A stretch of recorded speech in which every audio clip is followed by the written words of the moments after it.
క్రీస్తునందు మిక్కిలి ప్రియమైన నా సోదరి సోదరులారా, ఫిబ్రవరి నెల 16వ తారీఖు నుంచి ప్రారంభమయ్యే 50 రోజుల ఉపవాస ప్రార్థనకి సిద్ధపాటుగా ఈ 3 రోజులు అనగా నేడు, రేపు, ఎల్లుండి ఈ 3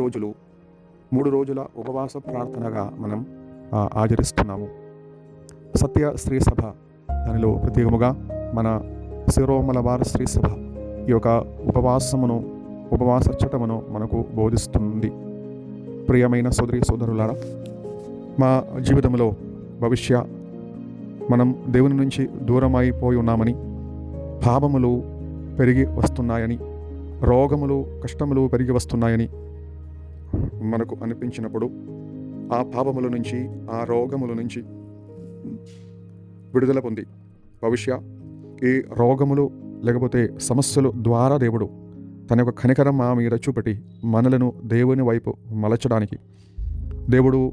బైబిల్ ద్వారా మనకిచ్చిన ప్రబోధనములు సత్యము అని, దివసత్ప్రసాద ఆరాధన, పరిశుద్ధ దివ్య పూజాబలి, జపమాల ప్రార్థనలు, ఈ ప్రార్థనా విధానముల ద్వారా దేవుని అనుగ్రహములు, దేవుని దీవెనలు, ప్రత్యేకముగా స్వస్థతలు దేవుడు మనకు దయచేస్తున్నారని, ఈ లోక జీవితం తర్వాత పరలోక జీవితం ఉంది అనే విశ్వాసం, అటువంటి కార్యాలు మనకు బోధించడానికి ఇటువంటి ఉపవాసములో మనకు తోడ్పడుతుంది. కాబట్టి ప్రార్థన చైతన్యముతో, ఉపవాస చైతన్యముతో మరల దేవుని వైపు,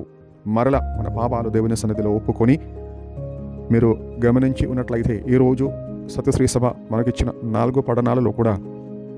దేవుడు అంటున్నారు, మీరు పాపాలు ఒప్పుకొని పాప సంకీర్తనం చేసి దేవుని సన్నిధికి మరల రావాలి. అప్పుడు మీ అనేకమైన రోగముల నుంచి మీరు విడుదల పొందుతారని, ఈ 3 రోజుల ఉపవాసం మనం ప్రత్యేకముగా దేవునికి సమర్పించి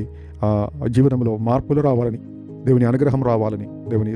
సన్నిధానం రావాలని కోరుకొని ప్రార్థన చేద్దాం. దేవుడు మనల్ని ధారాళముగా దీవించును గాక.